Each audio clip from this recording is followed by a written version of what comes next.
Welcome to the second day of Marx Now, the symposium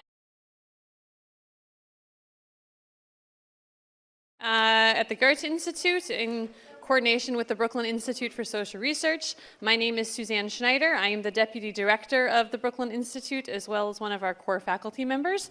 I'm also going to be moderating this first panel today on Marx and political identity. I am a Deputy Director of the Institute. I'm a historian by training. I focus on the history of the modern Middle East, and I'm very happy to be joined here today with two people who are not inside the insular world of academia, to hopefully have what will be a very fruitful conversation.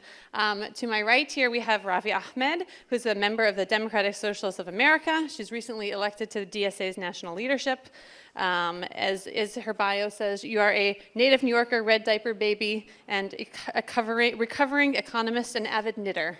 And over here to my left, we have Kali Akuno, who's the director of Cooperation Jackson, an emerging network of worker cooperatives and supporting institutions. Kali comes with a wealth of experience in labor and political organizing, and we're just very excited to have both of these individuals here with us today. Just to give you a little bit of a sense as to what the mandate of this discussion is, right? Marx and political identity, what does that actually mean? I think that in many ways, this is one of the most kind of pertinent conversations that we need to be having. And it's kind of, our intention here is from multiple disciplinary positions and from kind of multiple, I guess, positions in the world, we're going to take up the vexed relationship between some modes of Marxist analysis and those that argue for more specified treatment of race and gender. This is kind of an ongoing debate, both not only that happens in academic circles, but certainly has ripples outside of the university as well when it comes to how we should organize ourselves politically, how we should think about political and social problems. And particularly in light of recent debates about the role of identity politics, right, and recurring editorials and features in mainstream publications about the notion that progressives must choose between this like white working class and feminist or anti-racist concerns on the other. So this panel is going to explore how and why these lines of activism have been constructed as being mutually exclusive. What types of power dynamics are operative there, and hopefully we'll be able to offer some alternative frameworks to break out of this kind of binary thinking. So with that, I'm actually going to kick it over to you, Ravi, to begin. And we're all going to, just to give you a sense as the structure here, we're all going to be sharing some, I don't know, reflections. And this is not a traditional conference where we're going to read conference papers at you. Mercifully, that is not our format. So we're all going to share some reflections, have a little bit of kind of crosstalk among the three of us, and then hopefully be able to also open it up fairly soon to your questions and comments, and be able to have a kind of a nice dialogue here in the room as well. Sure. Thank you. Thank you for the invite. I'm really pleased that this is not a conference where we read lots of papers. As some of you may be aware, the New York City chapter of DSA, which is closing in on 4,000 members, we had our city convention yesterday. So I'm a little exhausted, still a little high. It was a really great conversation about a lot of the issues that I'm sure will come up in the conference today. So. In starting my thoughts on sort of political identity in Marx, I did actually write up some comments, which I will probably have to refer to. Yeah, I'm writing the line between exhausted and over-caffeinated. So one of the things that I think about with political identity, as Marxists, I think a lot of us are marked by a streak of political romanticism and idealism. This is perhaps a crowd that might be more familiar with the philosophical underpinnings of Marx. And it gets us into a lot of trouble. Actually, I think it's not the most useful thing about us. It's lovely, but you know, how do we reckon with a tradition where our central ritual, the revolution, so often fails, right? And not completely fails, obviously. Revolutions are utopian dreams.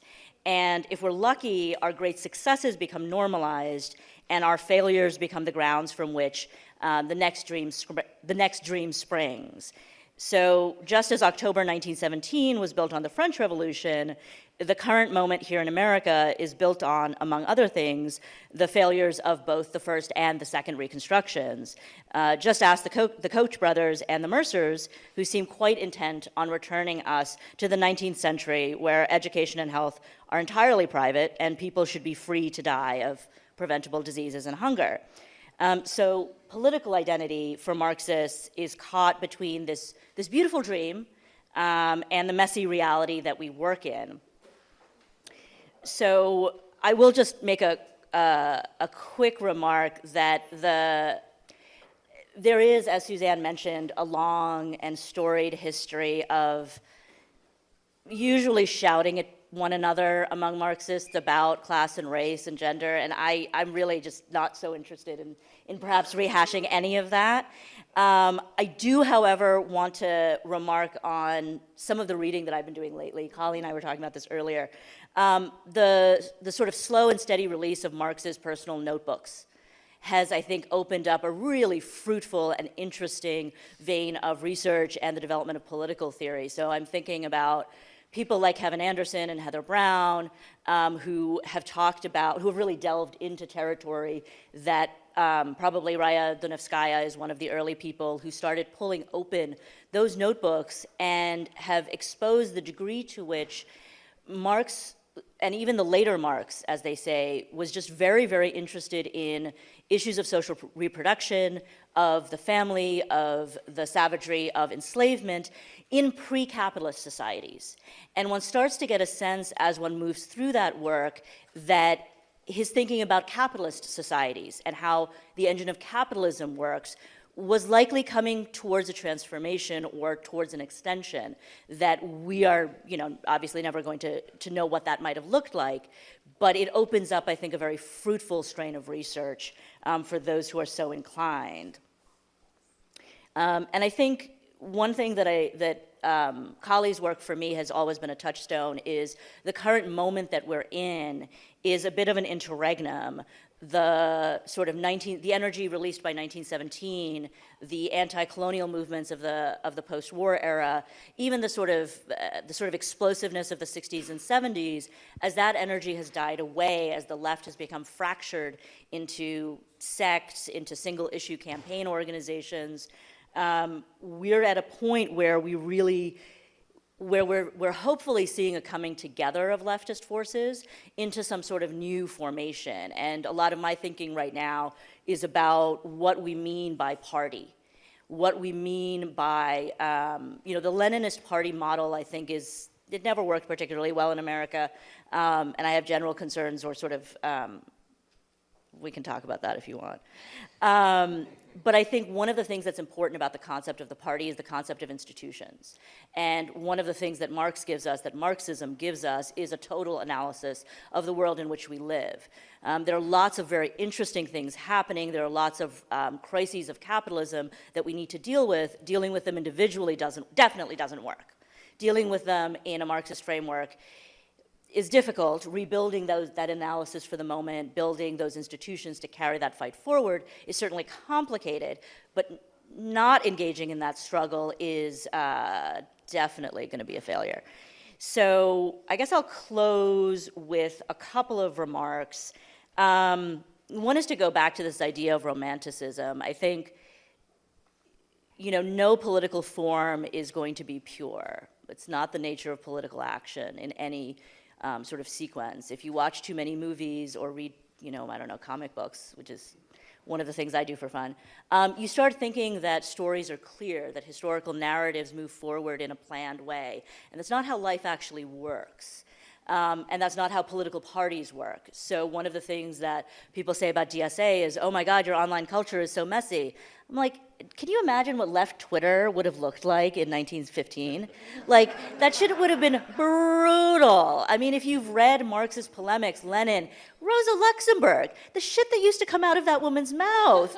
I mean, it was, you know, unhelpful and overly aggressive and so forth. So, like, you know, let's also remember that political activity is in fact a goddamn mess.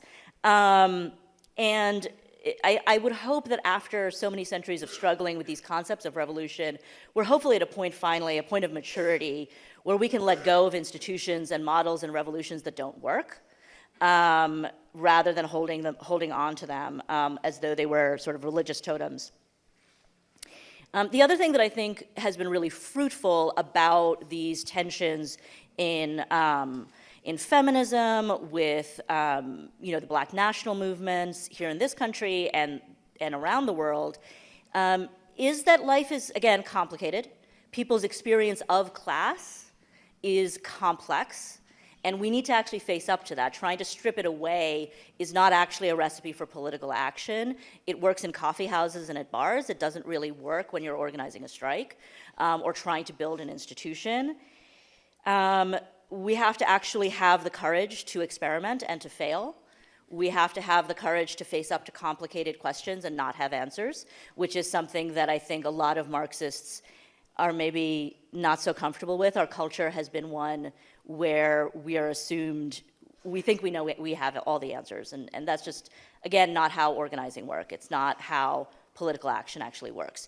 So I guess I will close with a call for courage, intellectual as well as political, to actually face up to these kinds of challenges. Thanks. Thank you.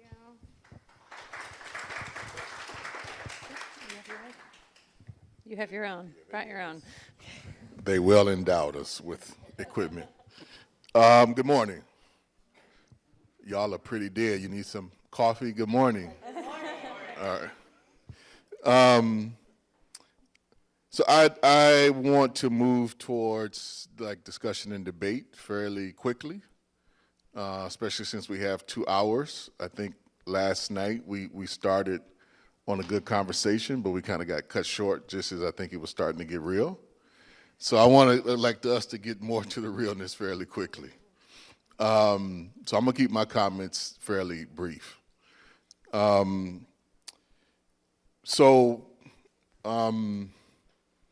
As it relates to the overall piece, I think one thing critical to kind of contextualize ourselves in a discussion. So I come from a background that in a tendency that I think loosely could be described as revolutionary nationalism, as it's been practiced and struggled through within the United States. And we know in many tendencies of the quote-unquote historic left in the United States, which for most means the white left, you know, that's a trend and a practice which has always been either misunderstood or framed upon in many respects. Now I bring that up to situate who I am so you understand some elements of my history and where I come from. And the thing that I always try to bring to a larger discussion is that when you look at the things like the people's movements, you know, speaking specifically in the United States, so the Black Liberation Movement, the Puerto Rican Liberation Movement, the Indigenous Movement, Chicano Liberation Movement, you know, Hawaii, etc. These are necessary correctives to both bad theory and bad practice, you know, within the general field of what kind of poses as the left and the general field specifically what poses as Marxism. Now, some of it starts with some of the limitations of Marx himself. One of the speakers talked about the Eurocentric framework in which Marx both emerged and reproduced in many respects.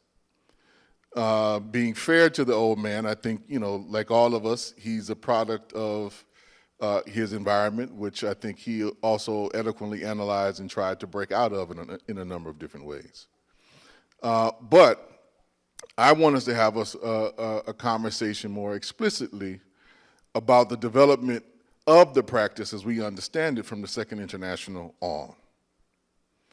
And there, I think, much of the bad shit really got codified, both in terms of practice and in terms of programmatic outlook, and how certain assessments got made, particularly about who and what the proletariat is and or was, and therefore what our strategy should be overall towards relating to each other and towards the project of the transformation of society. So if you have somebody spoke about it yesterday, if you have a view which only says that a small fraction of humanity and able-bodied men are going to be the transformative agent of all of society, which a lot of the theory of the Second International basically amounted to, you were bound to fail from the beginning. Because you had no practice, you had no program that could speak to the other forms of labor and how they were exploited and necessary. So domestic labor, quote unquote, no theory on how to deal with that or how to relate to that fundamentally. The issue with at that time, how to relate to all the colonized subjects of the world, you had no fundamental way of dealing with that. And in fact, it didn't necessarily, for most, to a certain extent in the Second International, it didn't even really factor into the equation. But all the practices, despite some of the theory, how we understood what the party is and isn't, most of that got framed during the Second International.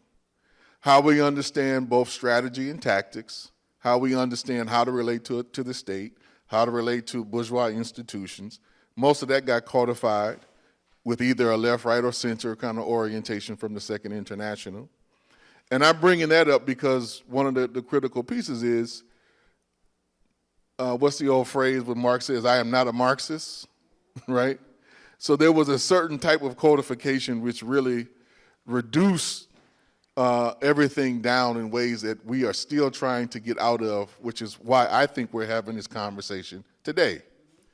Because the way in which it was interpreted was very narrow and did not attempt to deal with a lot of the fundamental questions on how do you actually deal with reality, as opposed to how do you move, some of the things with the Second International was very much focused on, again, a narrow political subject, which is quite different than how do you actually transform the world. And then what do you need and who do you need to both understand the world and transform the world?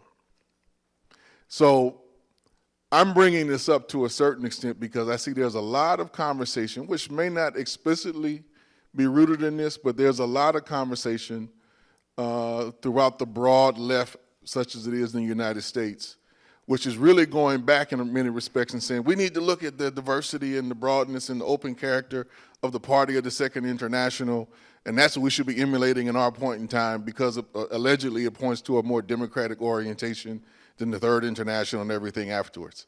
I would say that that's absolute garbage and bullshit. And I want us to debate that. Now that doesn't mean I'm being a champion of the Third International, don't get me wrong. What I'm arguing for is we need to think within the context of the reality that exists for us and do a concrete analysis of that. That doesn't mean we shouldn't study history. I'm one of the biggest history buffs that there is. But I'm also consciously aware I don't live in 1848. I don't live in 1917. I live in 2018. And I have to understand that 2018 is actually profoundly different than even 1991.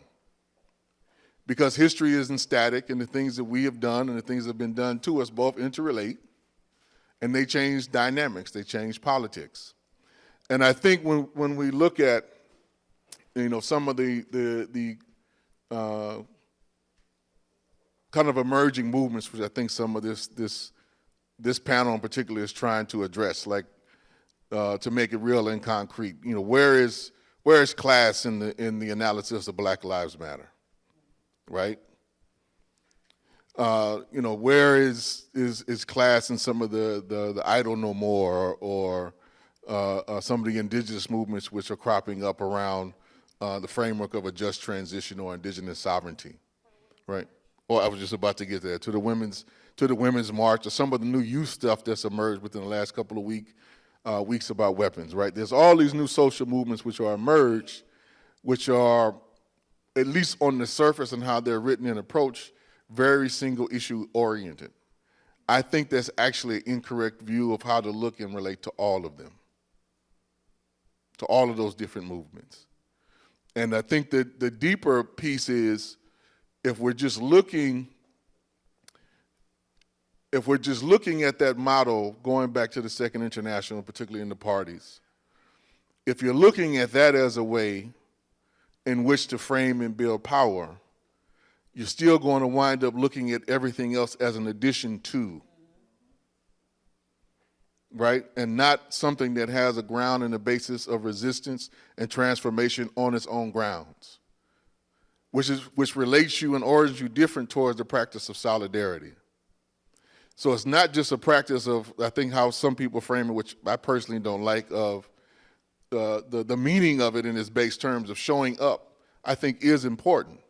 But if a politics is just merely expediency of, I need your support, so I'm gonna show up to your stuff, you know, in the hopes that you show up for mine, doesn't actually deal with the totality and the recognition that, no, actually we need each other beyond expediency. We need each other in all of who we are and what we bring to the table to transform the world. It's a different orientation.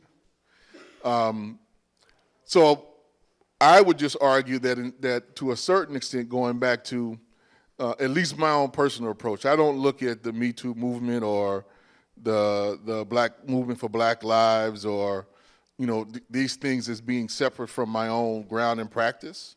They may be separate from my own limitation of being able to engage in time and space. But I think the critical thing is these are all correctives to some bad practices of our own. And if we don't embrace them in that regard, then we won't move forward. So that's what I would leave, you know, as a sharing and for us to open up discussion with.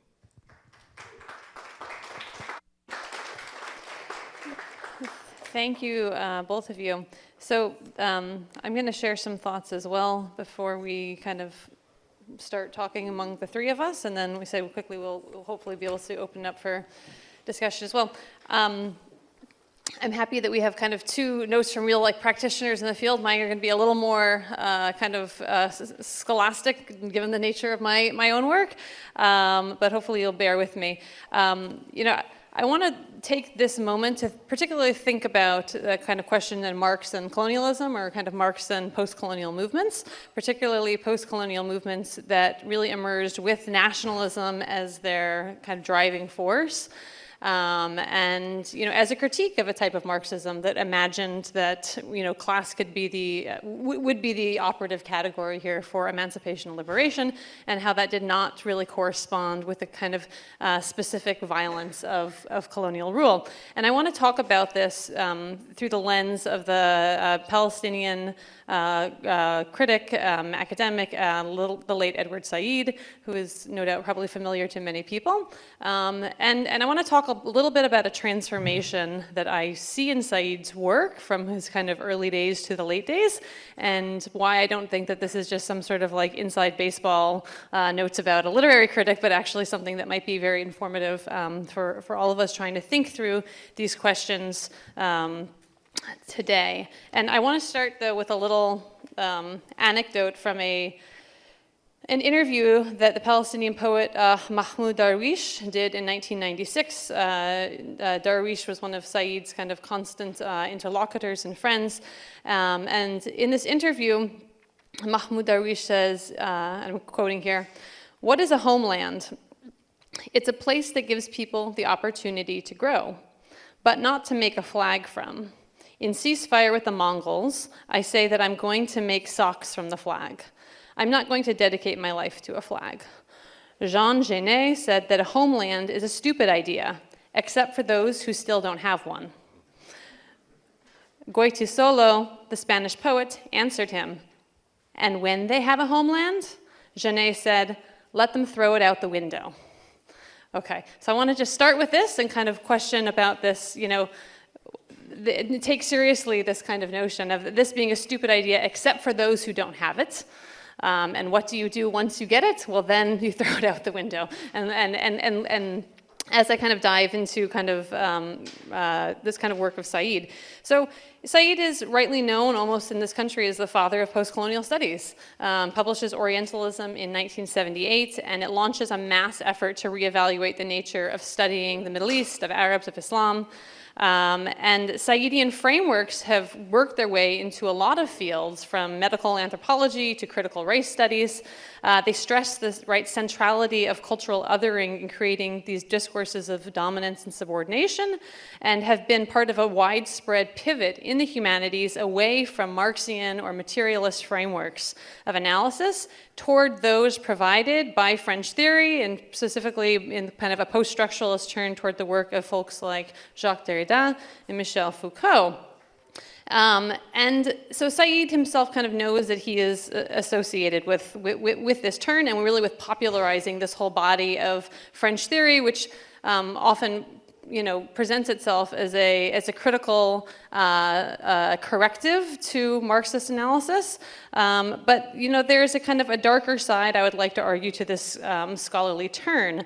And in the kind of politics of post-structuralism, we get in its kind of most rigid or vulgar forms a kind of a denial of objective knowledge, the notion that all knowledge is constructed and socially mediated might be true, but the icebergs are actually melting.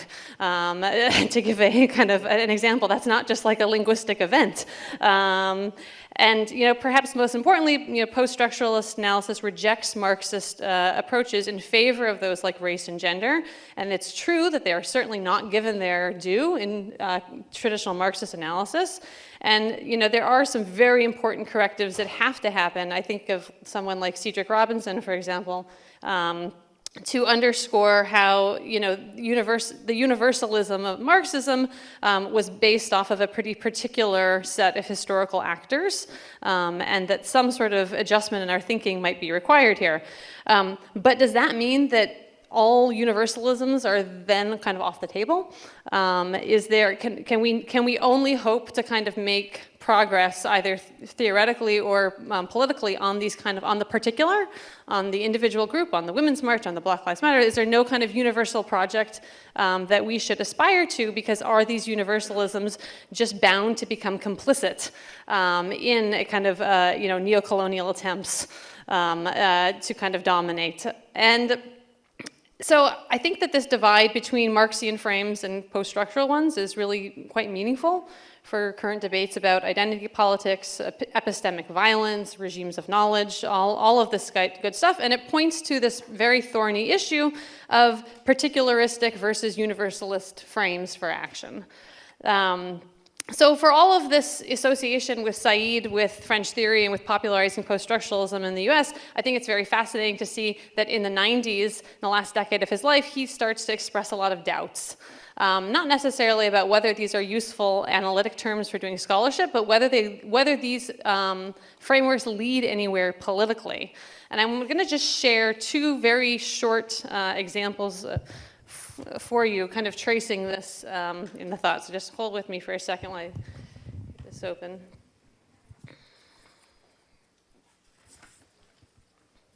The first is from Culture and Imperialism, which is a work that he published in 1994. And he's kind of talking about the ascent of French theory, and says, right, in both Lyotard and Foucault, we find precisely the same trope employed to explain the disappointment in the politics of liberation. Narrative, which posits an enabling beginning point and a vindicating goal, is no longer adequate for plotting the trajectory of human society. There is nothing to look forward to. We are stuck within our circle. And Said will kind of go on to critique how limiting this type of a framework might be. Similarly, in Humanism and Democratic Criticism, which is a work that's written in 2003, right before his death, I think that the critique gets even stronger. And I'm going to read here for you a little bit at length. He says, although I was one of the first critics to engage with and discuss French theory in the American university, James Clifford correctly saw that I somehow remain unaffected by that theory's ideological anti-humanism. Mainly, I think, because I did not see, and still do not see, in humanism only the kinds of totalizing and essentializing trends that Clifford identified. Nor have I been convinced of the arguments put forward in the wake of structuralist anti-humanism by postmodernism, or its dismissive attitudes to what Jean-Francois Lyotard famously called the grand narratives of enlightenment and emancipation. On the contrary, as a fair degree of my own political and social activism has assured me, people all over the world can be and still are moved by ideals of justice and equality. The South African victory in the liberation struggle is a perfect case in point, and the affiliated notion that humanistic ideals of liberty and learning still supply most disadvantaged people with the energy to resist unjust war, military occupation, for instance, and to try to overturn despotism and tyranny, both strike me as ideas that are alive and well. I'm not going to go too much further here because I don't want to kind of belabor the point, but I just want to note, kind of to return to this kind of question of nationalism that I began with, which is almost a paradigmatic instance, right, of a kind of a particularistic move and a particularistic notion of liberation. I think that it's also very fascinating to see that Said in himself, right, he's known as an activist for Palestinian nationalism. That is, in the United States, if you haven't read his literary criticism, that's probably how you've encountered Said. And that even this, and you read his stuff from the 70s, and it's like the romanticism of like the wonders of the PLO is like, it's extraordinary to behold. And you see this shift in his thinking, though, as well, to the extent that he gives he becomes kind of firmly binational in his political orientation toward the kind of conflict in Israel and Palestine in terms of what he looks for in terms of a future there. And I want to just close with some lines from him that he gave in an interview to Haaretz, which is the kind of New York Times of Israel, in 2000, and to kind of further, hopefully, drive this point home. And I'm quoting here as well. Theodor Adorno says that in the 20th century, the idea of home has become superseded.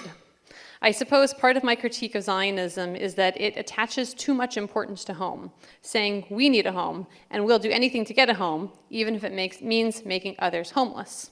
And this pivots back to his interviewer.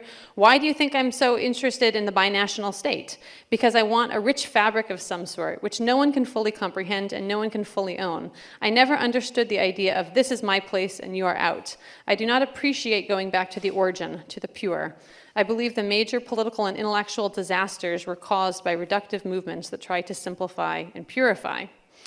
I don't believe in that at all. I wouldn't want it for myself. Even if I were a Jew, I'd fight against it. And it won't last. Take it from me, Ari. He was speaking with Ari Shavit. Take my word for it. I'm older than you. It won't even be remembered. And then Ari Shavit says, you sound very Jewish. And then Said responds with, of course, I'm the last Jewish intellectual. You don't know anyone else. All your other Jewish intellectuals are now suburban squires, from Amos Oz to all these people here in America. So I'm the last one, the only true follower of Adorno. Let me put it this way, I'm a Jewish Palestinian. And that's where it ends.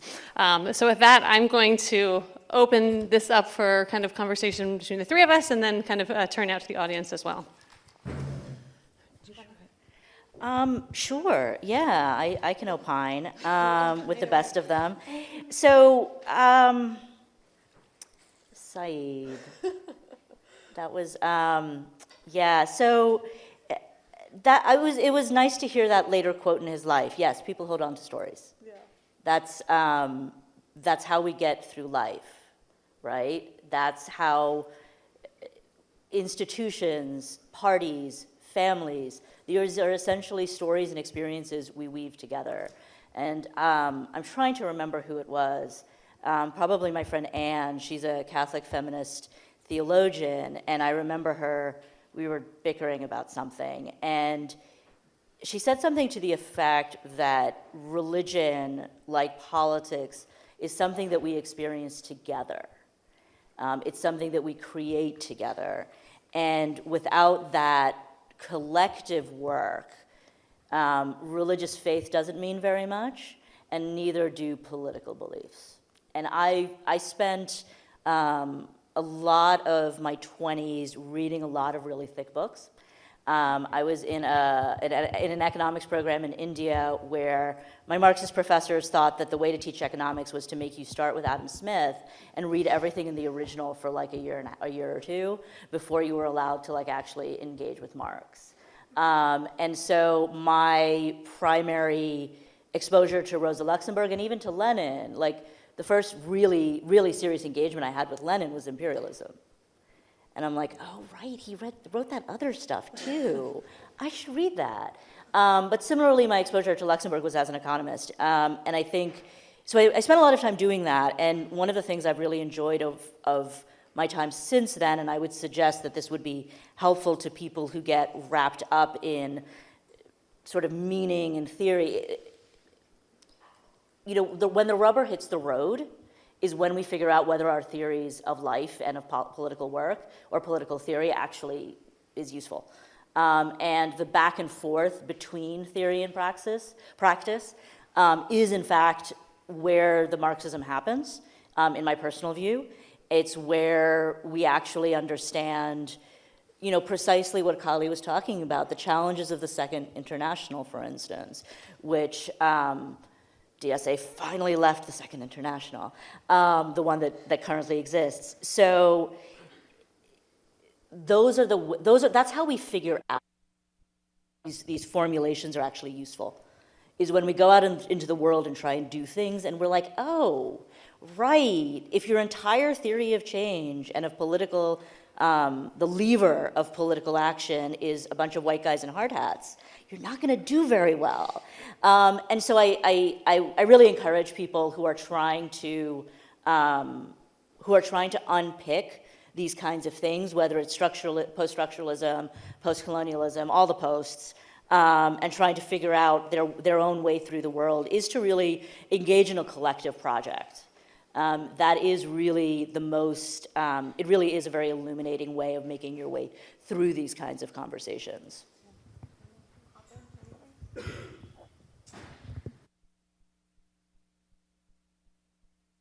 To go, but let maybe do a transition a little bit. So, how many people in here have read Black Reconstruction in America by W. Du Bois? Raise your hands up high, y'all. That was a timid raise. Okay. 3 people. 4 people. 4 people. Okay.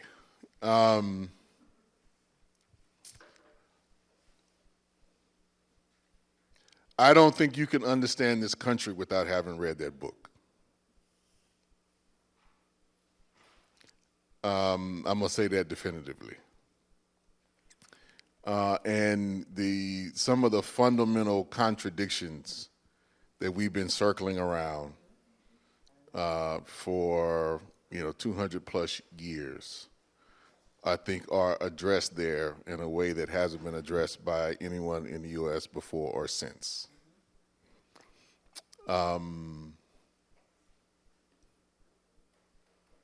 So Black Reconstruction by W. Du Bois. It's a book he wrote in the midst of the Great Depression, trying to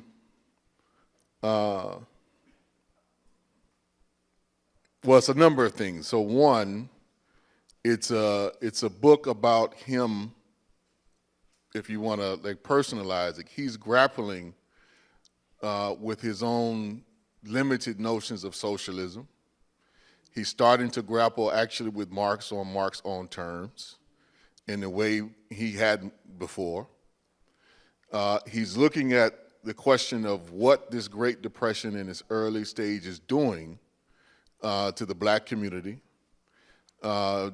dispossessing primarily Black landowners.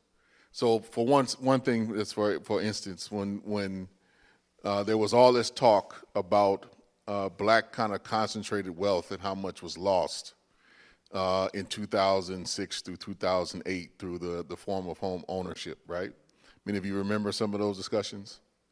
That was minuscule compared to what was lost actually between 1929 and 1933. The largest concentration of black land ownership was actually in the 1920s. But that's not the general narrative that most folks are given or even understand about black people or how capitalism was actually developing inside the United States and what the Great Turn was from the Great Depression on, and what the new system basically was set up and constructed to do. And within that, you know, he's making some critical, raising some critical questions of how do you actually get black workers and white workers to address the central question of unity within the framework of a settler colonial empire. So he brought that in a way that really hadn't been treated, you know, I think with due seriousness in a lot of the left in the U.S. before or since. Very rarely. But there's a, you know, because there's this notion to a certain extent. Sorry. Please keep talking. Susie, can I go? There's a particular way in which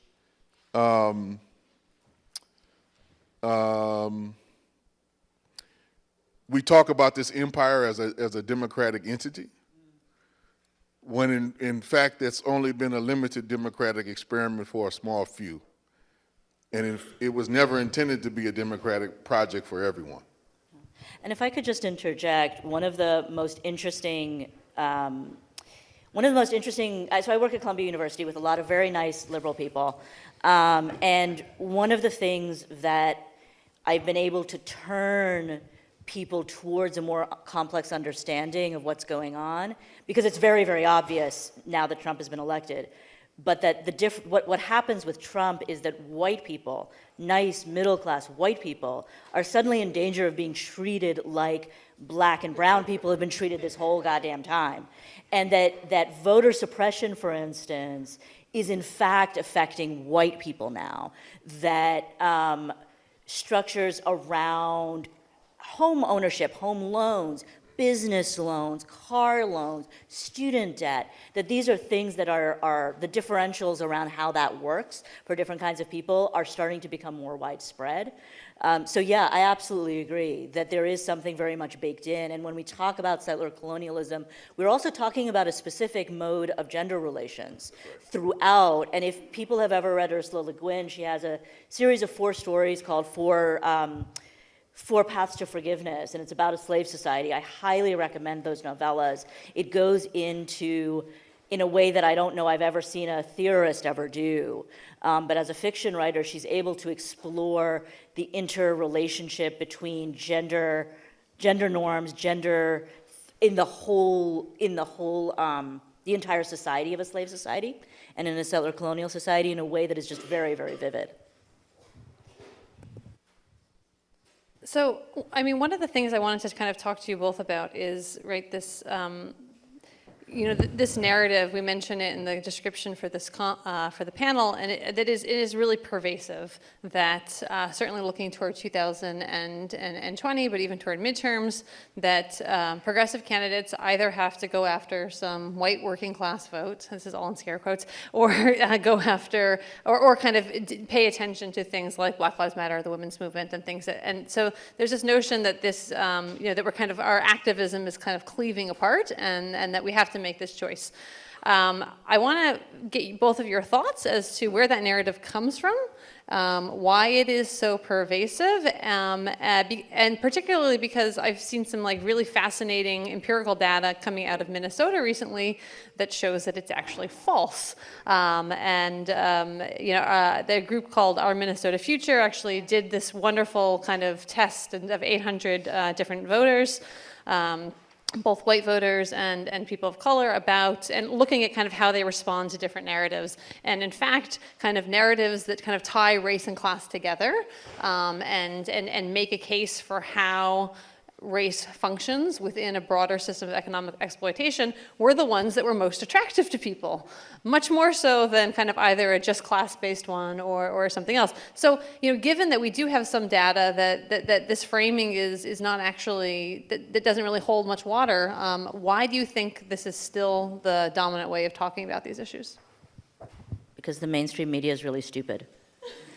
I mean, that's right. Or it's an easy story to tell, or the Democratic Party finds that a useful narrative to explain why they do stupid shit. I mean, like, the Democrats love to lose. We could talk about that for we could talk about that for hours, and we could certainly go back and relitigate, Bernie Sanders' campaign and both the stupid things that he did, as well as some really interesting things. Michigan is a great case, right? Where a lot of the way in which he operated, part of the reason why he won that, aside from a really solid ground game that he somehow didn't create in New York State, was in fact that, he's a Jew, and, Arabs really like him because he's super honest about, hey, Israel really sucks, what's happening is not helpful, that, extending the police state into the Muslim communities is terrible. Really obvious things. And I think the thing that people have to, I would say the most important thing to keep in mind whenever you read or hear these narratives is that close to half of the people in America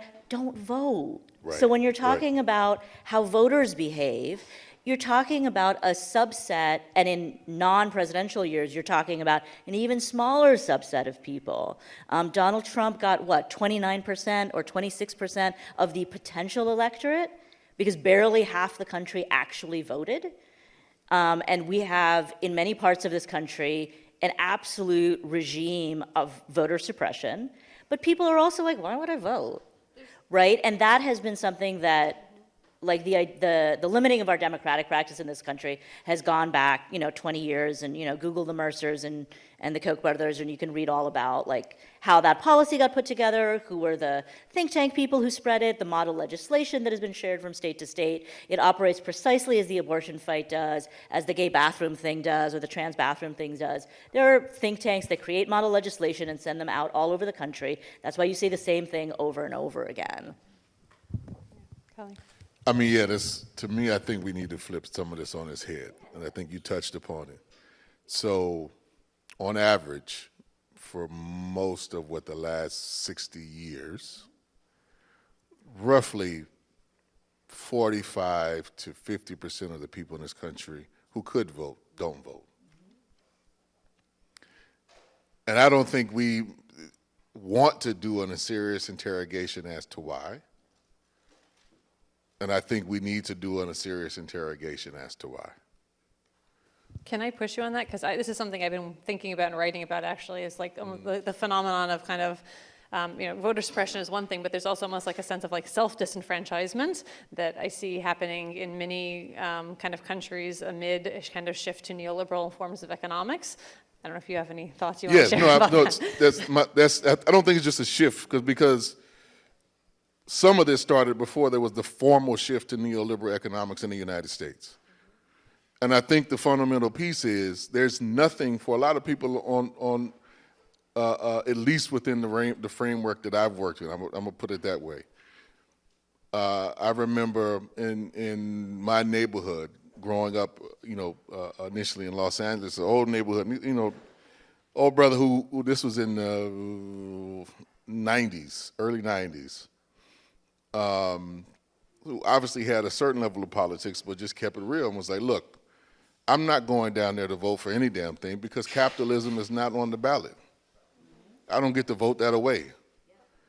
And if I don't get to vote that away, you coming in or somebody else coming in, you're fundamentally going to just determine how to try to manage the contradictions of the system, which ultimately can't be managed by the own rules and logic of the system.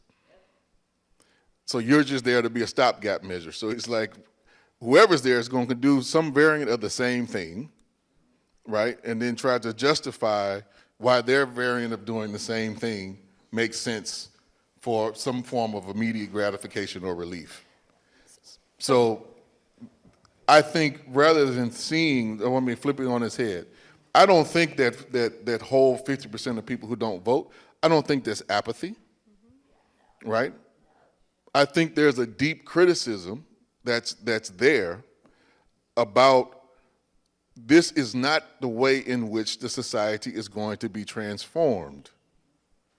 But there is no organized expression, or there is no organized force which then says, well, what is the program? How do we move beyond this? So there's nothing that speaks to, that transformative politics.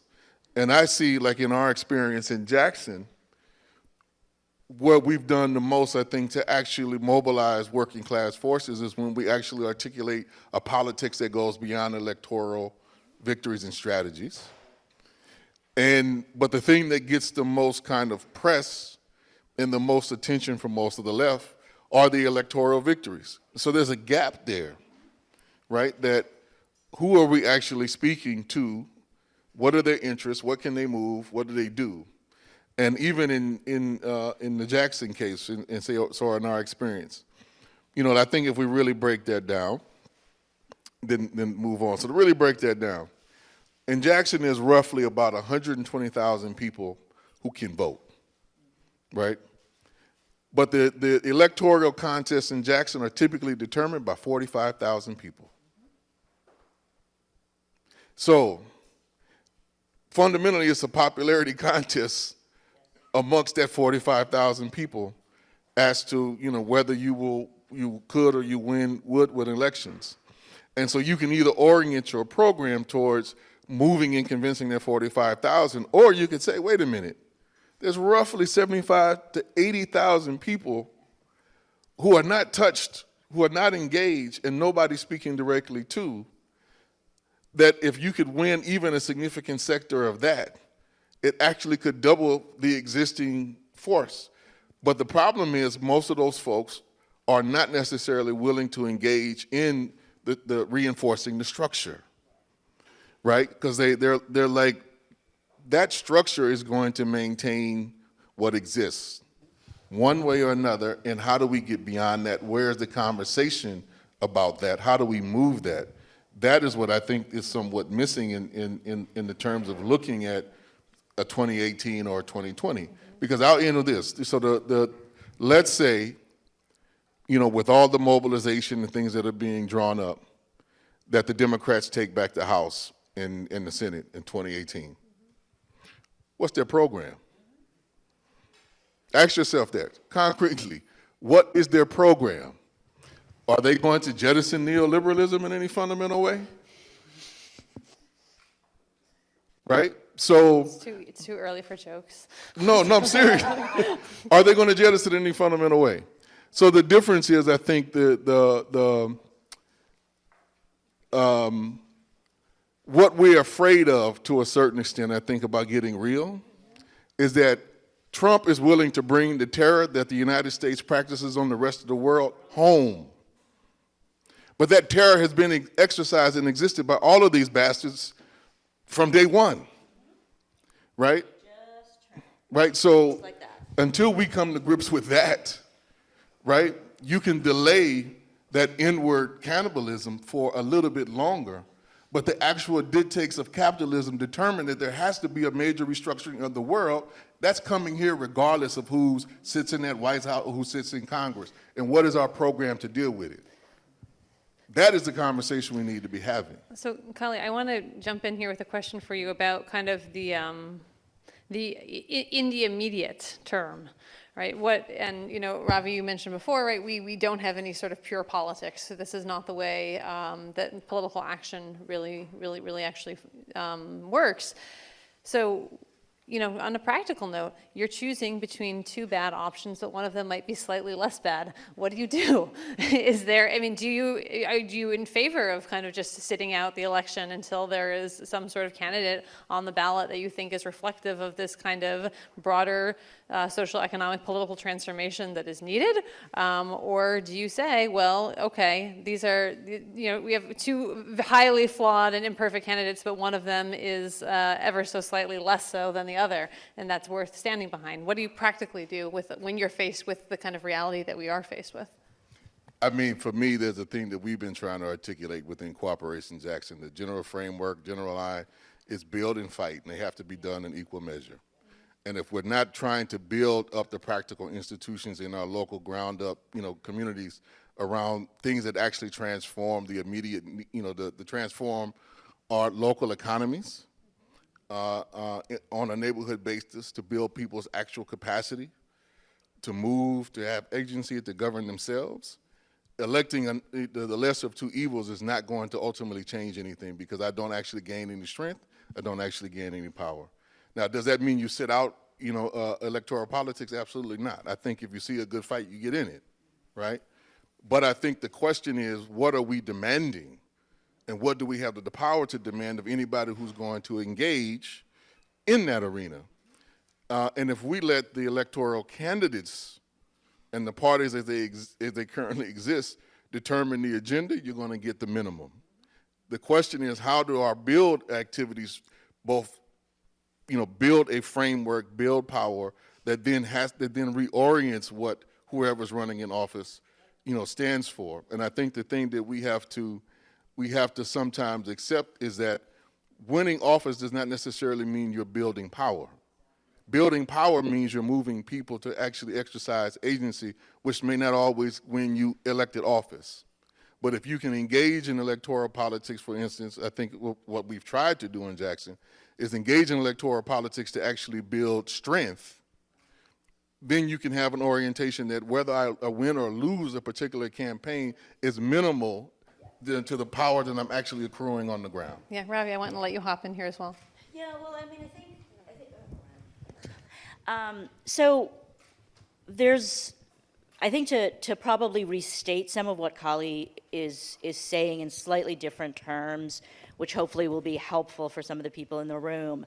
The idea that candidates do things is, I think, a fundamental misunderstanding of the nature of democracy, right? I mean, that's one of those lies of liberal democracy. Like, that's just not how anything works in any government ever. You've got, in capitalism, you've got organized power, you've got organized people, and whoever can do better gets to decide what the program is for your government. Like, that's just, again, like the nature of power. I spent last summer reading a lot of Carl Schmitt. It was very much a wake-up call. Highly recommend reading him. I think there's something about the nakedness, and I think part of the reason it was so illuminating is he was a Nazi.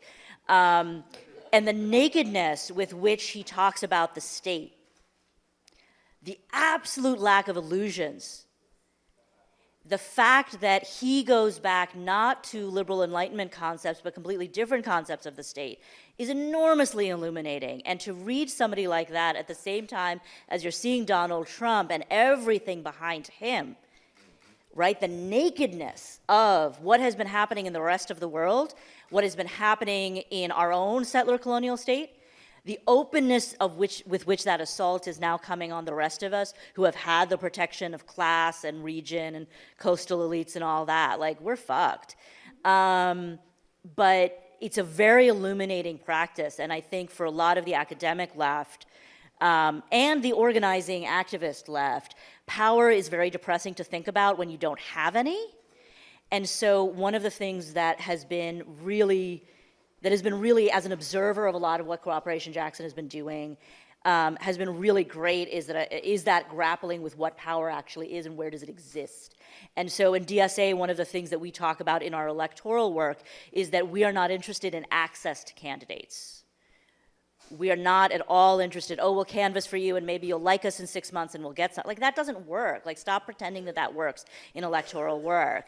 It's accountability, it's actual power.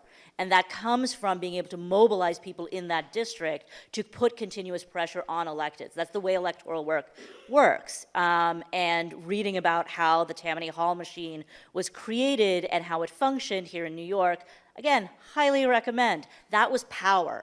It was raw and ugly, and it was power. It was based on relationships, on neighborhoods, on what mattered to people, what were the narratives and stories that could move people to the polls, who would turn out to defend these deeply corrupt, horrible people. But, like, why does that work? So I think understanding those things understanding the nature of power is really important, and you have to do it without illusions, which is extremely difficult. I highly recommend therapy and a stiff drink. Because it really is very dislocating for one's own class identity to think about how little power we actually possess, and that for many in sort of middle-class America, our sense of control over our own lives has been deeply destabilized because all these illusions of liberal democracy are sort of falling apart right now, and it's very, very dislocating. I'll put Plunkett of Tammany Hall on the reading list next to Black Reconstruction if you haven't ever gotten to it. I think at this point, though, I want to open it up to the audience. If people have questions for myself or for any of our panelists, any questions? I'm going to just kind of do this like walk around with a microphone thing. Oh, you want to do that? Even better. Yeah, why don't we gather a few of them and then we can kind of respond in turn. So if you want to go 1, 2, 3.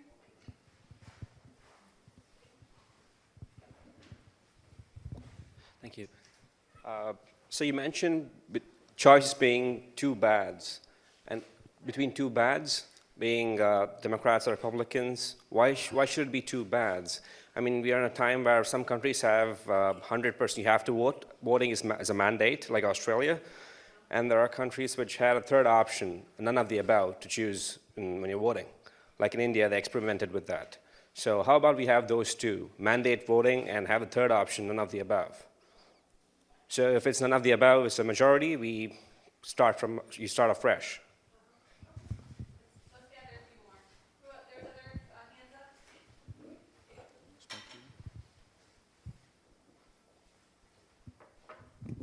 I have not yet, regrettably, read Black Reconstruction in America, but I am in the process of reading Chokehold by Paul Butler. And it is in that context that I would really love to hear more about how Kali relates to the Me Too movement, because one of the things that struck me in that book is that police abuses of Black men, especially in relation to stop and frisk, are highly gendered. And that it's not enough to think about it just as being interrupted on the street. It's a lot more than that. It's ritualized and to some degree eroticized violence. And so I see Me Too properly understood as an opening for bringing all the stuff that we want to bring together in terms of race, class, and gender.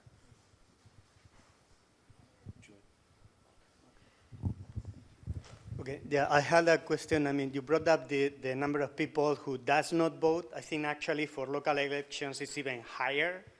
Like here in New York, I think de Blasio was elected with 24% about that of the vote the first time. I don't know the second. So there is more potential on the municipalist approach that you guys are pursuing. And I think I would like to know how do you see, well, how this municipalism approach could generate that counterpower to state federal level in the way of confederation of municipalist states, and also from the legislative point of view, which limitations do you right now confront? Because you have a limited power in what you can implement. And any approach that pretends to do a deep transformation will have to confront those limitations. Thank you. My question relates to a few of the terms that came up in the last hour. The question of humanism, power, and complexity, and Said and binational state and so forth, and Schmidt as well. It seems to me that this kind of complexity in which you are not making distinctions between us and them, where you have the notion of a binational state, for example, where you kind of are obliterating that, refusing to draw the distinction that enemy, who is the enemy kind of thing, in some way that really goes counter to the kind of adaptations, perhaps, that we as human beings have, right? From our hunter-gatherer days, we are either predator or we get eaten up or we eat, and we are constantly we have been historically constantly evolved to make these distinctions. And I'm wondering the kind of romanticism and idealism that one of you talked about when we think of Marxism, if this may not be part of it, that we think as Marxists that human nature is infinitely pliable and mutable, and whereas we might actually have severe cognitive limitations as to what we can or cannot do simply as a result of our evolutionary history, which makes us draw these lines in the sand, make us distinguish between friend and enemy, and engage in politics on that basis, whereas this kind of thinking in a complex way perhaps makes demands on our cognitive apparatus that we might not be able to meet.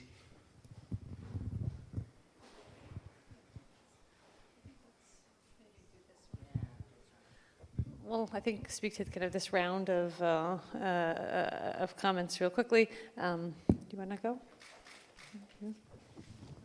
go? Number of questions. Let me see where to.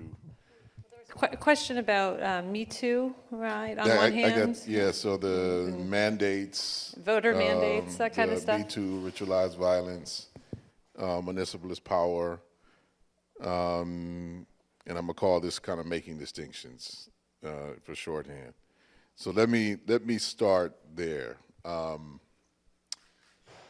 and bring it back to Marx, and what I find to be most relevant is within the methodology, the ability to constantly shift and move between the universal and the particular is the way I would describe it.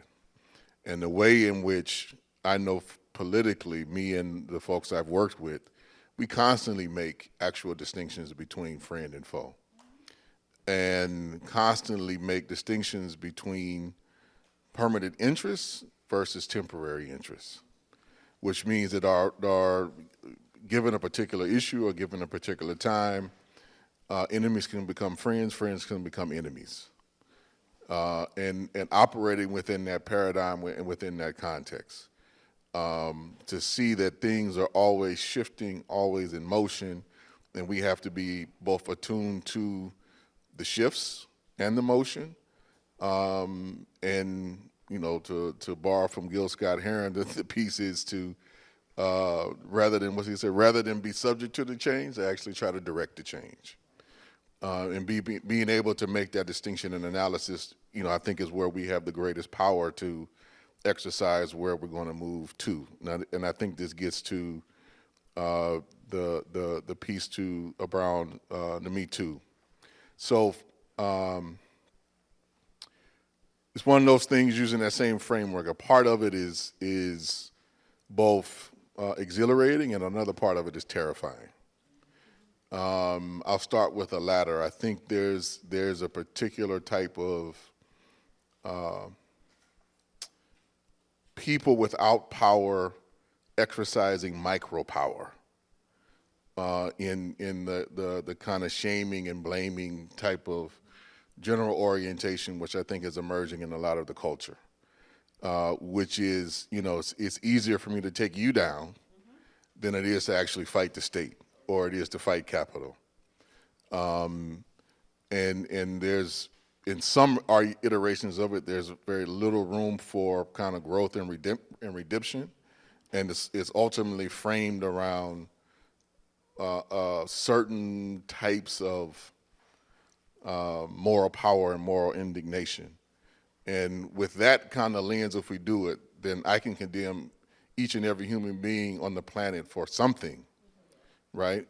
Which does that enable me to actually practice solidarity with you and engage in the struggle with you, as opposed to recognizing your imperfections and trying to come up with ways in which to address them, right? Because I'm as fucked up and as inhuman in some respects as anybody. And then the other piece I do think is empowering is where I agree with you. I think that there is a way in which some aspects of the framing, I think some aspects of the moment, actually force us to look at the terror that is this country in a broader way. So a couple of years ago, myself and a comrade, Arlene Eisen, we did first it was every 36 hours, then it was every 28 hours project. They tried to document, the actual rate. This was in 2012 of how many black people were killed by the police. It was an imperfect study because primarily it was like 1.5 people. Arlene did most of the actual research and me was doing most of the framing.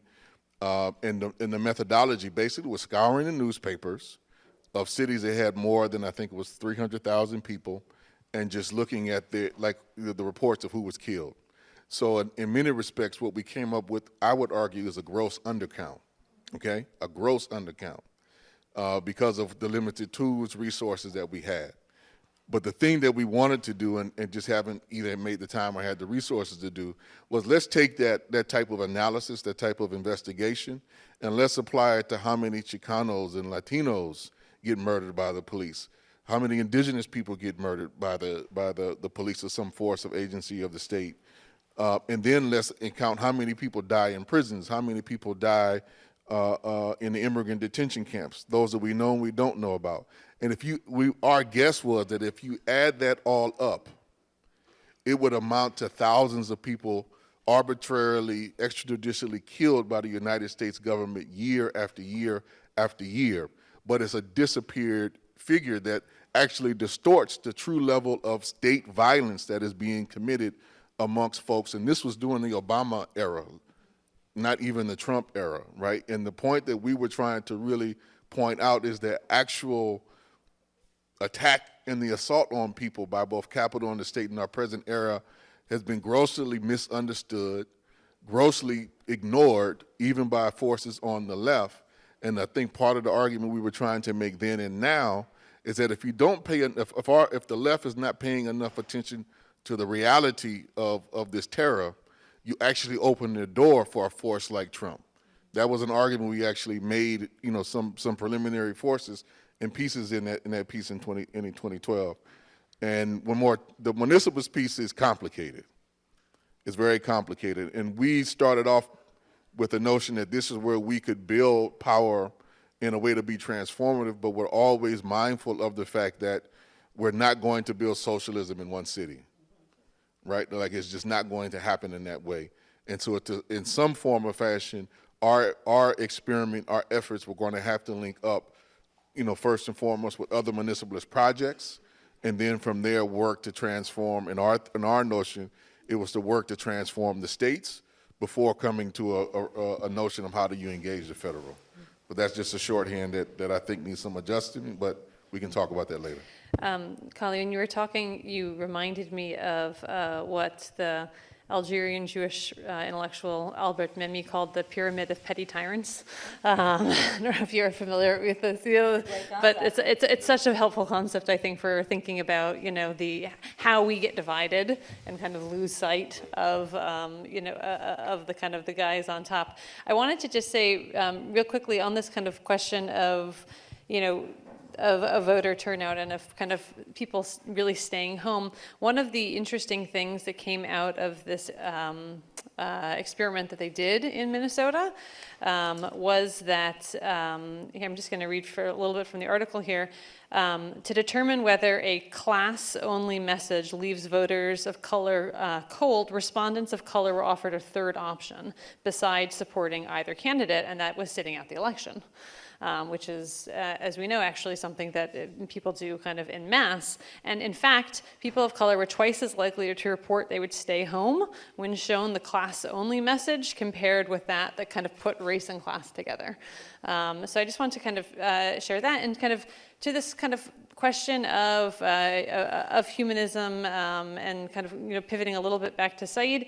I think there's something helpful here that Said talks about when he speaks of humanism that can also be quite useful for thinking about our Marxism or our Marxist practice, right? Kali mentioned before that Marx says, I'm not a Marxist, that, what we have here is a set of tools, a style of criticism, and an analytic approach for thinking about challenges which are necessarily new in every generation. And, also I think this kind of reflects what you were saying in terms of kind of a romanticism and a codification of certain practices. No such thing should be possible. because at least in the way that I kind of understand the usefulness of this type of analysis is something that is kind of ever evolving, very much in the way that people might think about like a legal text as something that kind of are accretive, that build upon one another and are always dealing with new circumstances. I think that is so much more helpful than thinking of a kind of a codified set of practices.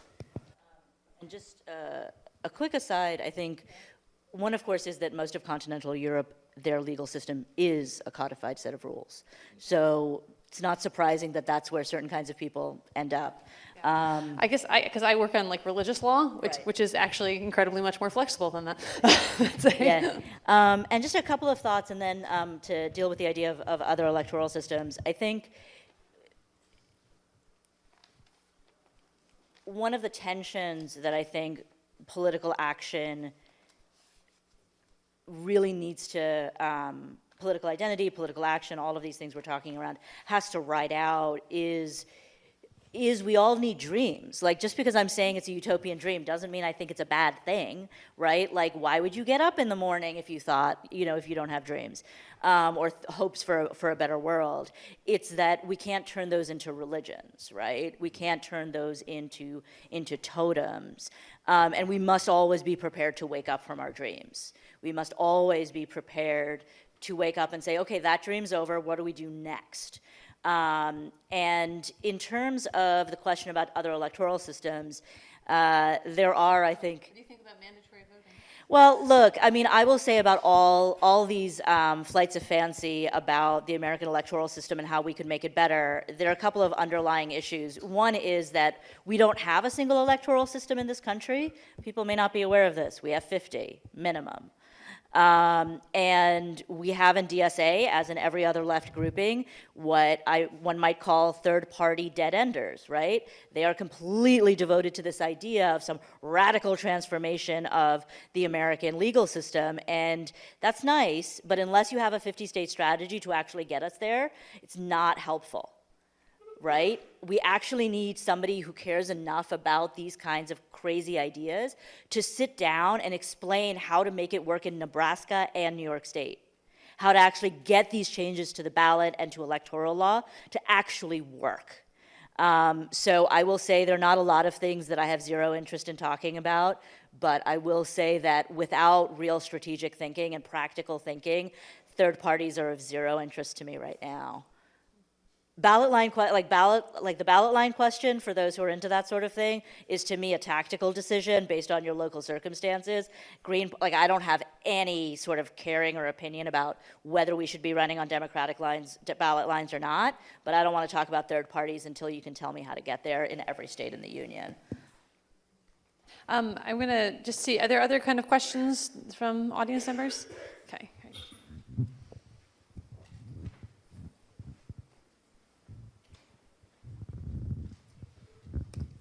Hi, I have a question on what you just brought up about sort of third parties, and then bringing it back to the original question that was like, what is a party? Could you, and this is really like very theoretical, it's not very practical, but like, could you sort of think about sort of the idea of like the social media movement, or just like the essential materiality of social media and like digitized engagement? Could you also think of that as its own sort of party, because it's both sort of, I don't know, turning over the structure of what like normal like journalism would be, or like the access to information? So does that fit into your ideas about party systems? That is an awesome question. That is literally something I was thinking about this morning. So thank you so much. So this is like turning into a lot of reading lists. Basically, like, I want all the people I know to read all the books that I'm reading and then like tweet about it, and we can all talk about it together. So I am extremely online, and as they say, You know, like I was joking earlier about like left Twitter in 1915 or 1914, like can you imagine how that Zimmerwald whole situation would have gone down if they'd had Twitter? I like to think about that sometimes when I'm annoyed about left Twitter. So here's what I'll go back to your question, like what is a party? And I feel like the thing that we've got going on right now, to my mind, a party is an institution. It's something that is not ephemeral. It is the mechanism by which we take aspirations and plans and conversations and ideas and gestures and experiments and we make them durable. So when I think of social media, so Jodi Dean has this book called Crowd and Party. It's a great read. Not every political theorist writes good prose, so I'll plug her for that. I really like the way she engages with social media and online spaces as well as sort of crowdsourced in real life movements, to think of them as crowd, to think of them as like the pre-riot or the actual riot. And so it's really fun to watch her take this like very 19th century concepts and apply them to the internet. And her whole idea about the party, which I think is really very much where I'm at, is that the party is the institution that takes that impulse, that longing for justice, right? That takes all the quips and the memes and all that shit and turns it into something which is durable, something which actually acts in the world in a collective sense. So a party is both collective as well as intentional, and it's about power, again. So these are all things that I think distinguish it. Now, when I say party, I don't necessarily mean the Leninist party form.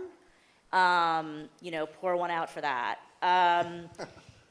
I don't necessarily mean an electoral formation, right? Like I think a lot of what Cooperation Jackson is grappling with is party formation, is organizational form, when it's not necessarily directly engaged in electoral politics.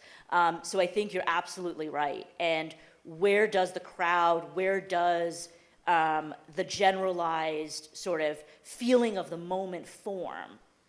And how do we act as part of that?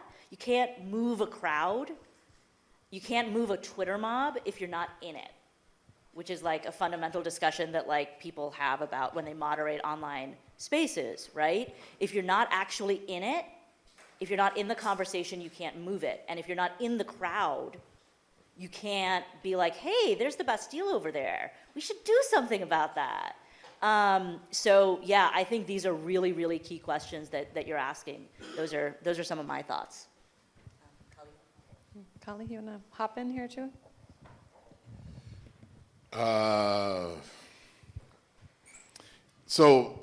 To me, I want to go on a little different angle, if I understood your question correctly. To me, I think it's when it comes to electoral politics in this country, I actually don't think it's helpful to think about it in terms of parties. Because I would argue that's not what we have in this country, right? You don't have in either side fundamentally, you really don't have like a core platform that people then have to ascribe to, and then there's members of the party apparatus which determine who the candidates are. Like that form of where that term comes from Europe, the United States does not have that.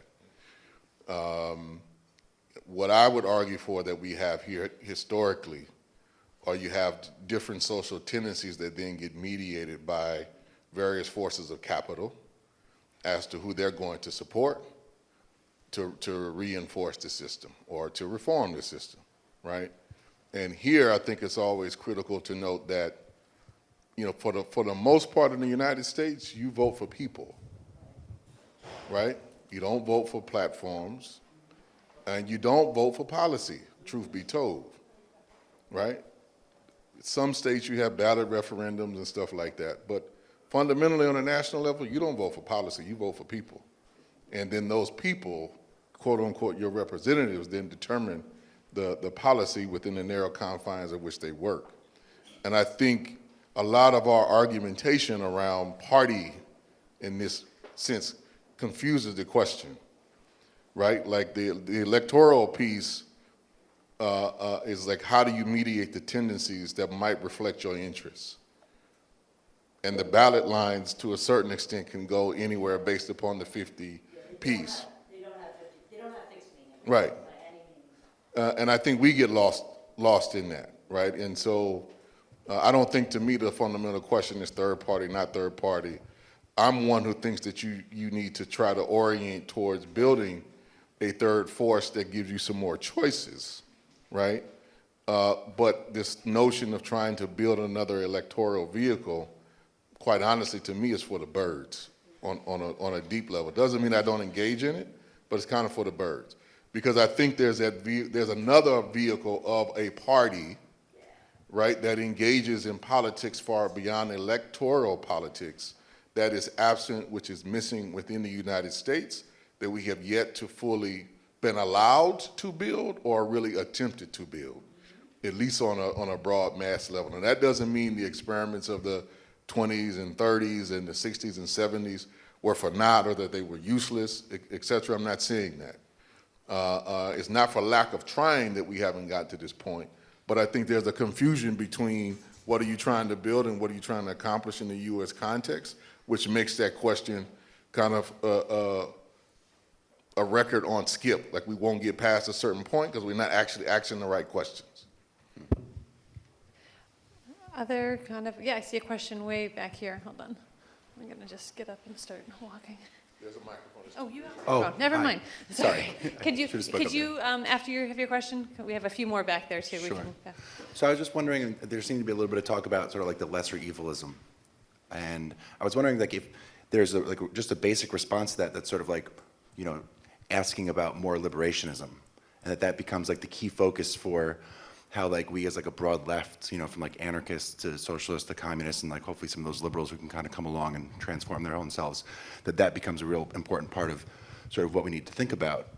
And that some of that, I think, just you know, just when I'm like listening to, kind of connects to like this notion of like body powers and the ways that like it can be really depressing to talk about like how much power we don't have, but then focusing on the power that we do have, like within our bodies, to sort of get free from the sort of constructural conditioning that this system has taught us, like all the way to like the words that we use to identify our own selves, particularly for folks who like myself, who have like been taught growing up to like see myself as white and as masculine, you know, and as, you know, like compulsory heterosexual, and, you know, sort of like to sort of develop a kind of like bourgeois way of thinking, but still having to like fight out of that to get like a working class consciousness, and how that kind of like connects all the way to like thinking about the power system of intersectional state capitalism, and how it's really important, I think, to like form like an existential basis of truth and care, like as a superstructure inside our own selves that we then know how to like practice with each other, you know, every day. And I kind of think like the worker cooperative model, and I'm in Newark, you know, is a model that really can be like transformatively inclusive, you know, in a way where,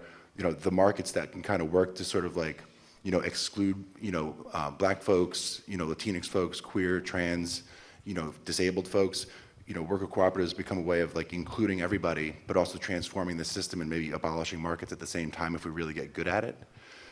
So I was just wondering, like, if that all becomes part of like this notion of like more liberationism, if this thing can connect in a very practical way to an idea that Engels had shared, you know, about elections, that elections are, you know, a sort of moment that work as a vehicle to sort of like count the massiveness or the non-massiveness of our forces.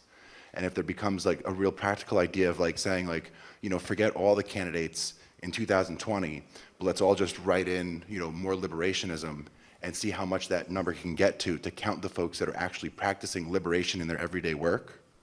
And, you know, whether that becomes a number that's in the thousands that then mass media then has to say, oh, we have to actually include this now in our like post-election analysis, and that puts liberation on like sort of like the national agenda for something that's really like seriously being, you know, done. I just wonder what folks think about that notion. Okay, thank you. I think we have some other questions. If we can maybe just pass the mic. Yeah, please. That's a hard question to follow. I wanted to bring the teacher strikes into this space and to talk some about like what those mean in the formation of, like, I'm thinking a lot about what you're saying, Ravi, about party and places where people can test for new forms of participation. And so I don't have a particular question, but I didn't want us to talk this morning without talking about the teacher strikes, both what's inspiring and what how they might speak more to these kinds of questions, Kali, that you mentioned about being stuck in that second international framework. Thanks. And I just want to piggyback on the excellent question about like the digital and social media movements and how that sort of affects the kind of work and thought that people are doing here. And I'm asking because the idea that capitalism began and the idea that it might end are like seriously esoteric fucking knowledge here, and people don't know about this stuff, and there's no class consciousness really. And is it possible, does the panel think that changing the messaging, or I guess even the branding, is a way to create that? And does social media, does the digital space have potential to change that? Oh, thank you, guys. I wanted to ask about, on the conversation of party form and also some of the motion happening to rejuvenate socialist politics in the US, looking at the recent example of Syriza and viewing the goal as a unified left or a coalition of the radical left that comes together to contest. Here's an example that seemed that not only did the masses of people through plebiscite in Greece reject the austerity, the neoliberalism that hit them, the old Socialist Party, which was utterly corrupt, and the old Communist Party, which was politically demobilized as a constituency group, were then superseded by the rise of this new coalition. And then when the question was called, we got all Euro, no communism, right? And in fact, that coalition of both revolutionary Marxists and people who were Euro-oriented seems that in many ways, for the topic of the discussion, shattered around the question of identity. That is to say, is Greece going to be a European country subject to the rules of social democratic welfare within a European context when that's being demolished? Likewise, in Germany, since we're in the Goethe-Institut, here we have a society that nominally has full representation of a variety of different political parties, but one party they don't have is a communist party, and they don't have socialist parties which operate to achieve working class socialism, that are internationalist on basis, and that are in many ways a continuation of the long series of white nationalist social democratic practices. And it seems like those political lines, despite the fiasco of Greece, of the most promising experiment on a socialist reformation in a crisis zone where there was massive autonomous political organizing, including anarchists, medics, farmers, everything across the country. And when the question was called in the legal forms of Europe, the answer was, let the youth of Greece move to Germany and work for them. So how do we face that situation? Ravi mentioned this idea of, we have to have 50-state strategies for X, Y, and Z. The last time I would sort of put forward that those questions were called, it was quite the opposite. We had a civil war, and troops from New York went down to Georgia and took care of business. And so on that discussion of the Reconstruction and where that's happened, in our own national history, where the question of full enfranchisement of the population was brought to bear, even though the political leaders weren't asking for it, that required an ongoing 15, 20-year political civil war that required some degree of political clarity. So going forward, and then I just wanted to ask one question sort of about why we continue to discuss questions of identity and politics through oppressed nationalities or people, whereas that question of, again, what is white nationalism? And if we're going to have it, is it really so different if Modi rises up in India, if the Saudis are now dictating to us what is Islamophobic, right? If we're supposed to view Al-Qaeda operatives in Syria as freedom fighters, which the only people who still promote are people who call themselves on the left. So we start having this thing called a left of what?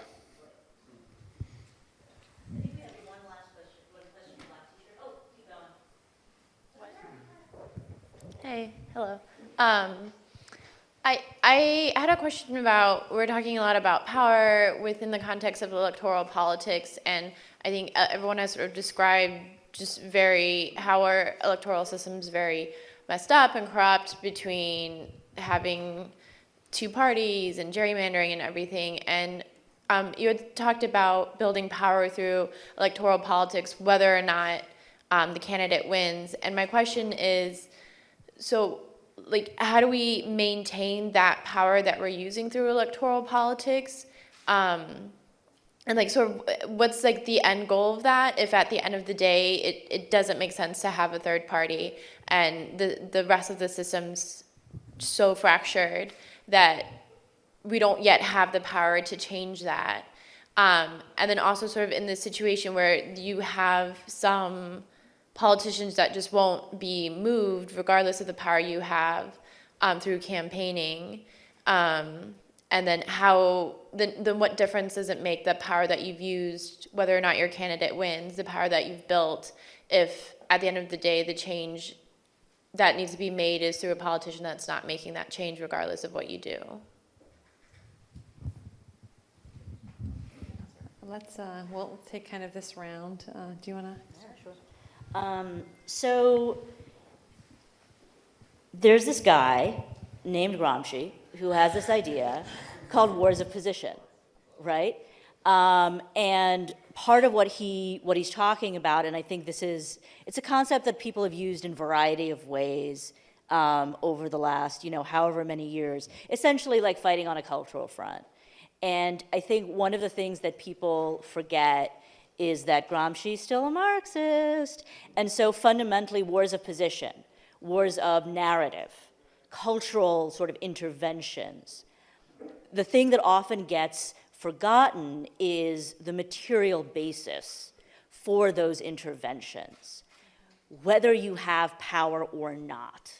So for instance, I remember around Occupy, we had a puppet guild, and they made great puppets. They were awesome. And at one point, one of the puppeteers sort of turns to me and says, we really love making these puppets, but I don't know that they're really doing anything. And I'm like, yeah. Because, again, the spectacular, the thing about culture is when it actually works, it has to have some kind of a material basis. You have to own something, right? And a lot of the challenges, the things that people like about the internet is that it feels like it's a free space and nobody owns it. That's not true. And which is not to say don't engage with that, right? Because I think you're getting to something that's really important about the lived experience of capitalism for a lot of people is through. And a lot of the reason why people engage in the internet is that it's this possibility of connection. And it's this possibility of meeting other people. And we have been able to move lots of people through those kinds of things. But what we have not had is a place, a long-term structure to move them into. We have not had a party, whatever the hell that looks like, because I think Kali and I are saying very similar things from our own experiences about, we're not necessarily talking about an electoral party, we're not necessarily talking about the old Leninist form. So that would be the thing that I would encourage you to really dig into when you are thinking about these questions of branding, these questions of position and cultural stuff. Think about who owns what, medium, message, who are you speaking to, who are you not speaking to? Who is creating the content, who owns it, who controls narrative. Those are things that can actually be really exciting organizing projects with people who don't necessarily get to set narratives. So I would think about those kinds of questions in that frame. In terms of the teacher strike, I'm really glad you brought that up because I think it's still ongoing, a lot of what's happening in that world, and I think it loops back to the Me Too question earlier on. There is no question that a lot of the activism happening around the teacher strike is deeply gendered. It is about an immense sense of being fed the fuck up, right? And if you look at the bands playing whatever songs, these are some very middle class white ladies from all sorts of random places, right? This is a culture and a class, this is a group of people who are starting to feel their own power. And it's very exciting. There is the question again of institution. If anybody tells you that West Virginia was this great insurgent rank and file thing, that's not true. But again, we have this legal framework in which unions simply cannot strike in certain states. So how do you handle that when you run a union? Who owns that infrastructure? How are people allowed to move through it? So I absolutely think those questions are very interesting. I'm not somebody who thinks every strike means the revolution is around the corner, because that's just silly. Those people exist, mostly on the internet, I think, or possibly selling a newspaper outside. So, but I do think this is an interesting moment to talk about, and I think the role for socialists in those spaces is to really say, like, okay, yeah, but how'd you get here? Like, it's awesome, you're angry and you're pissed off and you got 35 people in your kids in your class and no textbooks, that's great. Why did you get here? How did you get here? What can you and we do to make sure this doesn't happen again, right? Like, what's the ongoing, not boring, but engaging and empowering experience that needs to happen out of these strikes to create durable power and durable places for people to work out those issues? And then I think I should turn it over to Kali, and we can toss it back and forth. Yeah, you have some thoughts?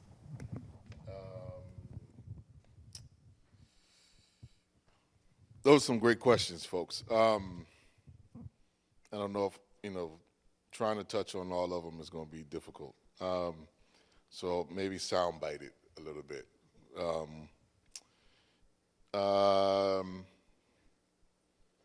Changing the messaging and the branding is insufficient. There has to be an organized force that even has the ability to move in a coordinated fashion, that messaging and branding. Does it mean that we shouldn't be invested in doing more effective propaganda, which is, in essence, using the old term, what it is? But it has to support something. It has to reinforce something. It has to help move something, and I think that's the piece which is still missing. And I think the challenge for us is we don't like to be small, but I don't think we want to deal with the reality that we are small, and then how do you move from there, which is a different question, right? Accepting, like, this is who I am, this is where I'm positioned, and this is where I have to move from. So I want us to come to grips with that. This notion of body power, I'm trying to figure out how to deal with that piece. So let me try to situate it within my own experience. And again, going back to, one of the main things that was central to, and still central to a certain extent within the revolutionary nationalist tradition, the Black liberation tradition, right, is self-defense and protecting yourself. And for many of us, from day one, from birth, there's different aspects of the actual practice of learning all the arts of self-defense that are imbued within that. And I would tell you, as someone who mastered a certain level of that and was brought up within that, knowing martial arts actually makes me more aware of how powerless I am, right? Not how powerful I might be in this body, but actually how limited it is, and to the extent that I might be able to fend a few things off, but the state has far more bodies to throw at me than my ability to throw one or two off. And if I don't move other masses of people to confront this beast, me feeling power in this body is actually not that critical. It's not really going to move anything. Now, that doesn't mean that our ability to stand firm psychologically is not important, and that those practices don't help build a certain type of, psychological strength, which I think is important for the struggle and the maintenance of the struggle. But I think there's a limitation that we have to be aware of that brings us back to a concrete materialism politically.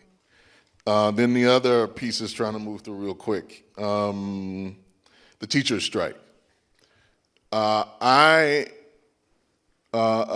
with everything that's been said, but the thing that I want to see us explore more, not to the exclusion of everything or anything that's been said, but what is the actual, from a strategic point of view, what is going to be the actual economic impact of the reforms that they have just won? And how sustainable are they? I can tell you in Oklahoma, what I do know in Oklahoma, Arizona, West Virginia, those are paper compromises. None of those states have the actual ability to come through on any of those things financially. So what they've done, I think, hopefully, is to accelerate a crisis. Are they themselves prepared to deal with that? And are we prepared to deal with that? As a movement, I think, becomes a larger question, which leads to the question about Syriza in the back, to me.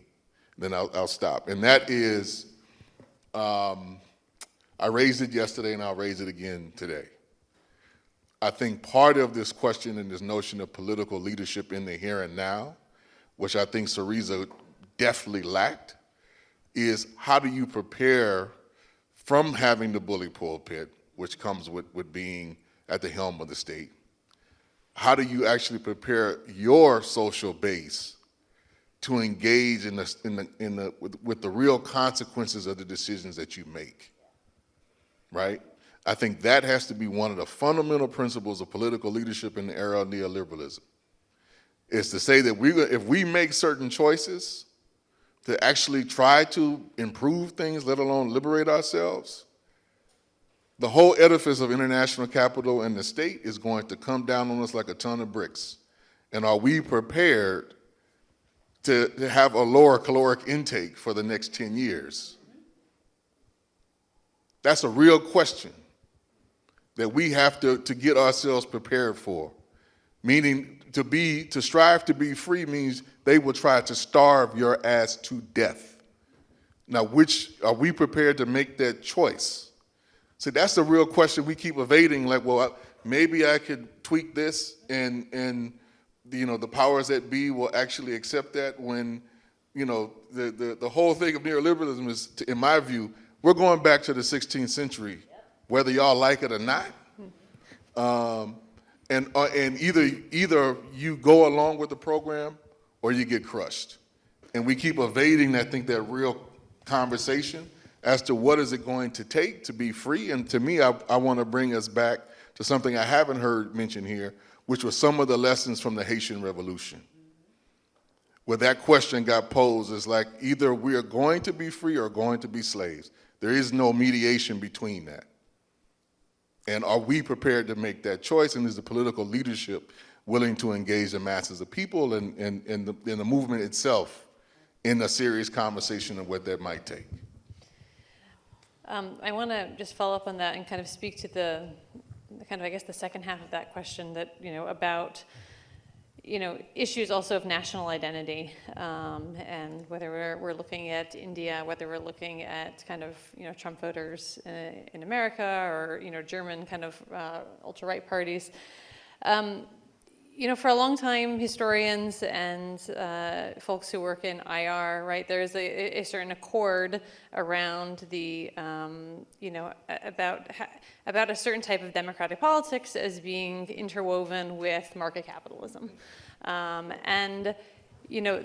This is starting to fray quite severely at the edges. We have, in this room, two of my colleagues from the Brooklyn Institute, Raphael Shop and Ajay Singh Chaudhary, wrote an excellent paper looking actually at the economic foundations of the Nazi state. This was published a few years ago.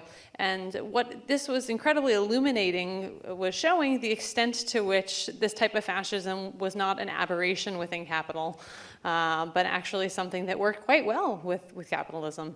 And this type of heightened sense of national identity and who is inside and who is outside and who the spoils get distributed to and who gets kind of locked out of that is something which is wholly compatible with our kind of current regimes of capital.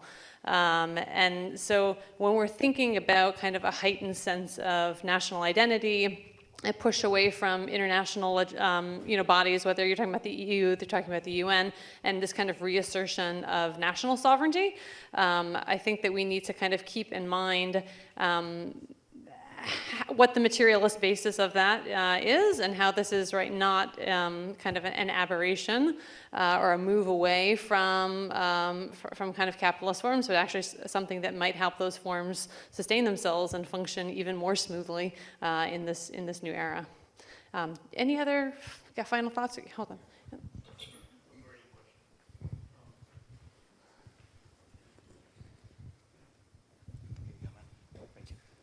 So, if your people came to power, what role would the U.S. play on the global stage? I'm sorry, I missed the first half of the question. If you made it to power, Who are you directing the question to? the panel, all of you, people. You're now the Politburo. Yeah, exactly. People that speak at panels on Marxist politics in the U.S. What role would the U.S. play on the global stage? What role? Would the U.S. play on the global stage? Who the fuck knows? I mean, the world would be, oh, sorry. The world would be so radically different that, like, it's a little like saying, like people who are like, what are you going to do? How are you going to abolish the police? I mean, part of this is like the socialist horizon and working backwards from it. What is the world that we believe in, and how do we get there? So, you know, I could suggest some novels that I think do a beautiful job of trying to encapsulate what that might look like. I'm a huge fan of science fiction. And there's some amazing shit out there that helps to imagine what that might look like and to then inform our political action and political theory in the moment. But like, you know, who knows, man? Like, who knows? Would the U.S. even exist? Right, I was going to say, right? Like, would it if I even came to power, exist? there would be no United States. Like, It- Do you guys interact with institutions in other countries? Like, is the solidarity, the international solidarity of the working class happening in your daily practice? By my definition, no. Is there an aspiration to? Yes. You know, the most that you know, and I do a lot of international travel connections. I mean, but in practice for me, concretely, to me, it's like I'm going to see the world, you know, the laboratory of experiments that are taking place in the world. And from the tradition that I spring from, I see as my task is to dismantle this beast to give folks in the rest of the world the room that they need to transform their societies, right? To deal with the, you know, to deal with the beast on its own terms, in its heart. Yeah, I mean, but outside to a certain extent of offering in the here and now, right now, by how I measure power, I can offer you some rhetorical support, you know, to different causes, and some of them are very dear to me and have been, like, you know, the Palestine has always been dear to me, you know, particularly from the first Intifada, because it always, on a certain level, to me, demonstrated the extent, Palestine represents the extent to which imperialism will go.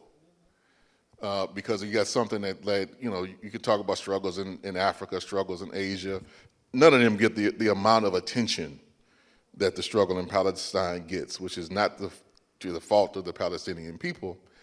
But you can commit a crime that grave in front of the rest of the world and be able to get away with it for this long. Like, there's a lot of lessons that have to be learned from there, and a lot of illusions that I think Palestine constantly says has to be shattered, but we still keep holding on to, like there's going to be some mediated, you know, settlement from the imperialist forces around how this is going to play itself out as the folks on the ground finally, you know, breaking through with international solidarity, making the distinction, right? Until we get to that point of having an organized force that can help, it's like we're offering rhetoric, and we have to continue to offer the rhetoric to at least create some space, but we shouldn't have any illusions that, to a certain extent, it's altering some things. Until we can actually, you know, make some material impact on how things move, it's going to be, it's limited. But I think this also goes back to one of the pieces that was raised in the back that I didn't touch on a second ago, and have to would like for us to deal with.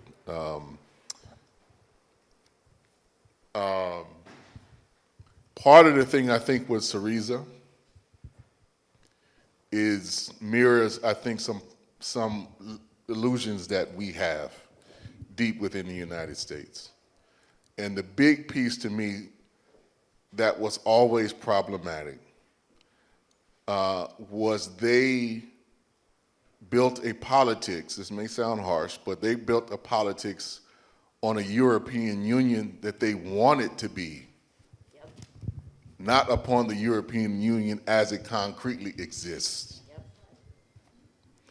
And that led to some very just tragic choices, like asking people to vote no when you really always intended to go with what the Troika was going to say anyway, because you weren't serious about leaving, right? And Germany knew that off the top, like, okay, you can play that game, and then what did Merkel do? She hit them with even worse conditions afterwards. Like, you would have got a better deal the first time I offered to you rather than go through this motion and then, so now I have to teach you a lesson, right? You and the rest of the world a lesson. But that was a politics, I would argue, based upon what people wanted it to be, as opposed to what it is. And a lot of the aspirations of the left and bringing it back around how we envision kind of multiracial unity and multiracial politics and, what did Obama say, the imperfect union? Like, you're describing a politics in the country that you want, not the one that actually exists. And until we deal with the one that actually exists and can see it clearly, you're going to come up with, I'm steal from Fred Hampton's, answers that don't answer, conclusions that don't conclude. And on that, I think we actually have to conclude. And thank you to Ravi, thank you to Kali, thank you all of you for your questions and insights and for joining us this morning. We are going to take a bit of a lunch break here and pick up again at 1:30 with a panel on capitalism, ecology, and technology. Once again, grab a schedule, grab a Marx map. They're great fun to let you guide you around Marx-related sites in New York. And yeah, thank you all for coming out. Thank you.